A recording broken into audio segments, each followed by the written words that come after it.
If you are like me and you're tired of webinars and Zoom meetings, well, that's where all events have moved, right? Because there are no spectator events, there are no concerts. Remember, Sauti Sol had their biggest concert, but all of this happened online. Now you can imagine what the situation has been like for those who run events and who rely on events to earn a living. So Patrick Igunza is now speaking to George Njuguna, who is a sound engineer, and it looks like he's been up to some rather interesting things now that there have been no events in the country for the last 5 months.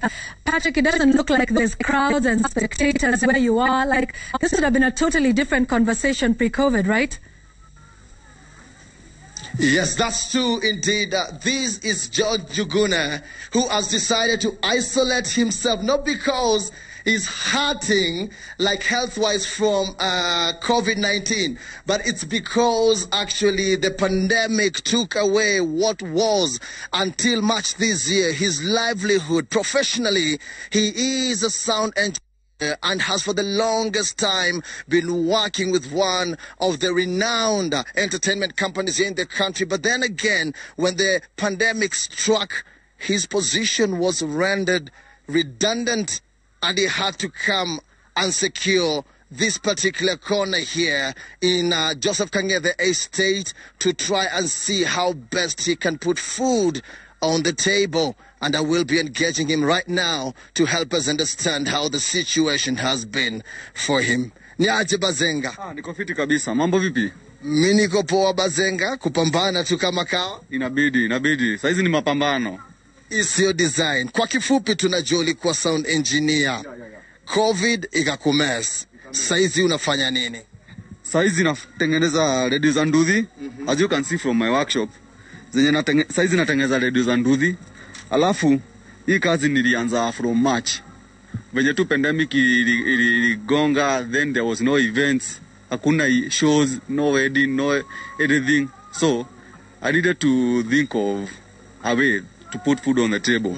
And so I came up with this initiative of making amplifiers. At least when doing something, at least I'm busy and I don't have to worry much.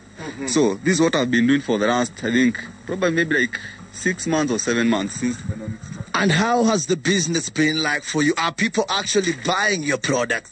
Yeah, people have been buying the positive response that I've gotten from people. It's working and yeah, the response is good. Yeah, that's what I can say. And how much do you make from one unit of a radio that is meant for nduthis or border borders, if you may wish? Okay. In a day I can make 2 pieces. Yeah, like this one. This one has, these two have taken me just a day to build them. So that's what I've been doing, and I can't complain. How much do you sell them for, a unit? Okay, a unit which comprises of a speaker like this one. Yeah, that one. And another one here on this side. That goes for, and the amplifier itself. That one is going for that 500. Yeah. Amazing. So 500 shillings per unit. But the most interesting thing, Yvonne, is that George is using household equipment and even utensils. This one here is a speaker, but originally it was a thermos. Things that we find in the house. Look at this particular module here. It's supposed to be a socket, if I'm not wrong, electricity socket in the house, but he's converted it into that module that you're seeing. And he's saying that so far, people are appreciating his business. So I will end it there, but then later on, we will be delving deeper into this kind of business, and we will be letting the audience know actually how people are coming up with new ventures to ensure they are making it through this pandemic. Back to you, Yvonne.